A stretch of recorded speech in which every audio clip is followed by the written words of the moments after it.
এই ঘটনাটা 23 বছরের জয়ন্তর। জয়ন্তর বাড়ি উদয়পুর গ্রামে। জয়ন্ত দিল্লিতে একটি বড় ফ্যাক্টরিতে চাকরি পায়, আর সে চাকরির জন্যই দিল্লিতে আসে। জয়ন্ত দিল্লিতেই একটি ছোট ঘর ভাড়া নিয়ে থাকতো। রোজকার জিনিসের জন্য জয়ন্ত একদিন মার্কেটে যায়। জয়ন্ত মার্কেটে যাবার মুখেই একটি অ্যান্টিক শপের সামনে থমকে দাঁড়ায়, আর তার চোখ একটি পুরনো আলমারিতে আটকে যায়। জয়ন্ত সেই অ্যান্টিক শপে গিয়ে সেই দোকানের মালিককে সেই আলমারিটা বিক্রি করার জন্য বলে, কিন্তু সেই অ্যান্টিক শপের মালিক জয়ন্তকে আলমারিটা নিতে বারণ করে।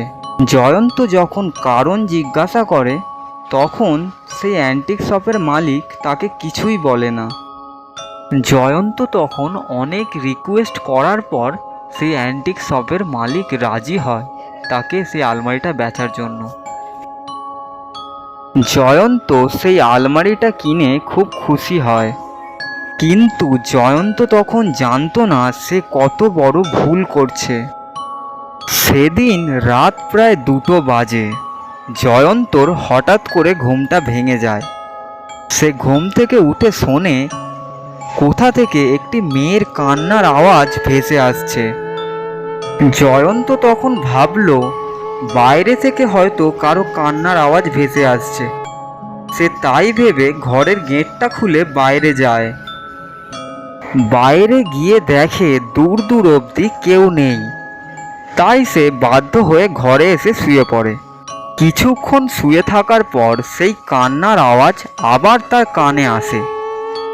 জয়ন্তর এবার যেন মনে হতে লাগলো সেই কান্নার আওয়াজ আর কোথাও থেকে নয়, তাদের বাড়ির ভেতরের আলমারি থেকেই আসছে।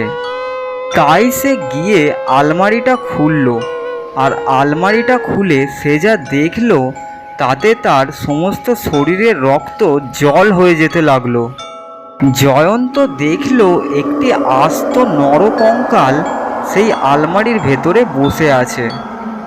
জয়ন্ত কিছু করার আগেই সেই নরকঙ্কালটা জয়ন্তর গলা চেপে ধরে। জয়ন্ত অনেক চেষ্টা করার পর সেই নরকঙ্কালের হাত থেকে নিজেকে বাঁচাতে সক্ষম হয়।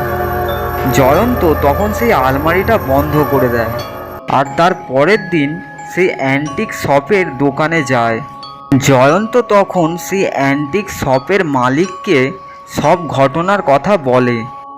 সব ঘটনা শুনে অ্যান্টিক শপের মালিক বলে, তোমাকে আমি প্রথম দিনই বারণ করেছিলাম, কারণ ওই আলমারিটা অভিশপ্ত। তোমার আগে যারা এই আলমারিটা নিয়ে গেছিল তারা 2-3 দিনের বেশি তাদের বাড়িতে এই আলমারিটা রাখতে পারেনি।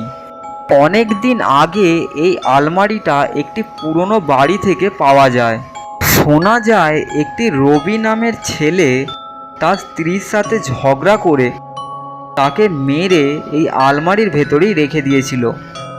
তারপর সেই রবি নামের ছেলেটি সেই বাড়িটা ছেড়ে চলে যায়। কিছু বছর পর পাড়ার ছেলেরা যখন খেলতে খেলতে সেই বাড়িটার ভেতরে ঢুকে পড়ে, তারা তখন আবিষ্কার করে সেই আলমারির ভেতর থেকে একটি নরকঙ্কাল। তারা এই সব দেখে পাড়ার লোকেদের জানায়। তারপর কিছু পাড়ার লোক এই আলমারিটা তাদের বাড়িতেও নিয়ে গেছিল, কিন্তু তারা 2-3 দিনের বেশি রাখতে পারতো না। তারা নাকি আলমারির ভেতর থেকে অস্বাভাবিক আওয়াজ শুনতে পেত। এই সব কথা বলে অ্যান্টিক শপের মালিক চুপ করে যায়।